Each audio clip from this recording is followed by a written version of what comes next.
Écoutons maintenant son Excellence, Monsieur Bassirou Diomaye Faye, président du Sénégal, dont je suis incroyablement fier de dire qu'il effectue aujourd'hui sa première visite à l'étranger depuis son investiture en avril dernier. La parole est à vous.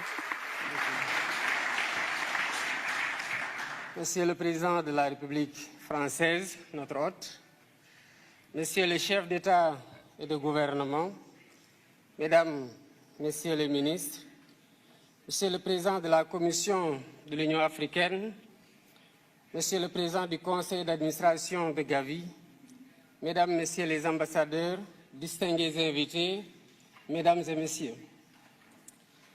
Je voudrais tout d'abord remercier les autorités françaises pour l'accueil chaleureux et l'hospitalité qui nous ont été réservés depuis notre arrivée à Paris. Je suis heureux de me joindre à vous aujourd'hui pour participer à cette campagne de mobilisation pour la souveraineté dénommée Lancement de l'accélérateur africain de fabrication de vaccins. Je félicite vivement les organisateurs de cette rencontre, Gavi, l'Alliance mondiale pour le vaccin, l'Union africaine à travers le Centre de contrôle des vaccins CDC Africa et notre hôte, la France, pour leurs efforts au service de la santé publique.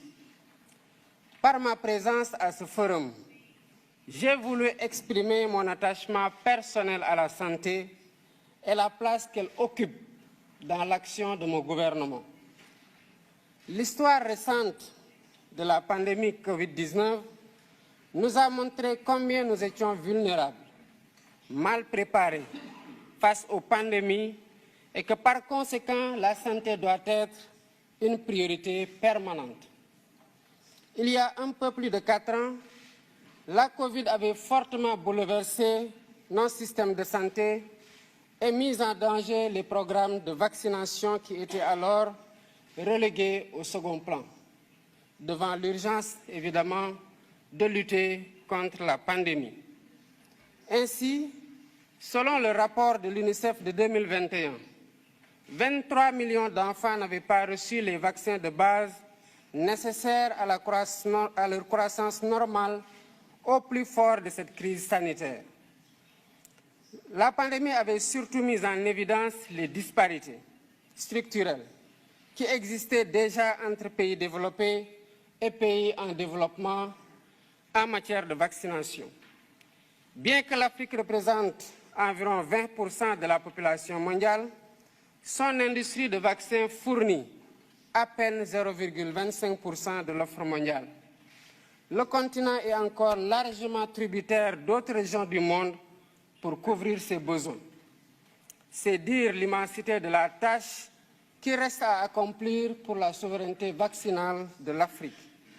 Mesdames, Messieurs, en consacrant cette rencontre au lancement de l'accélérateur de la production des vaccins en Afrique, AVMA, Gavi et l'ensemble de ses partenaires s'inscrivent dans la voie pour corriger les points faibles du continent en matière de riposte face aux pandémies, telles que le manque d'équipements et de médicaments, mais surtout de vaccins.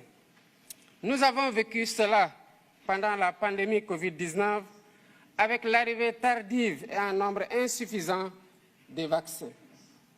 Un des défis majeurs pour l'Afrique aujourd'hui, c'est de produire des vaccins, des médicaments et diagnostics, mais également d'accéder aux plateformes de commercialisation pour participer pleinement à la lutte contre les menaces sanitaires futures.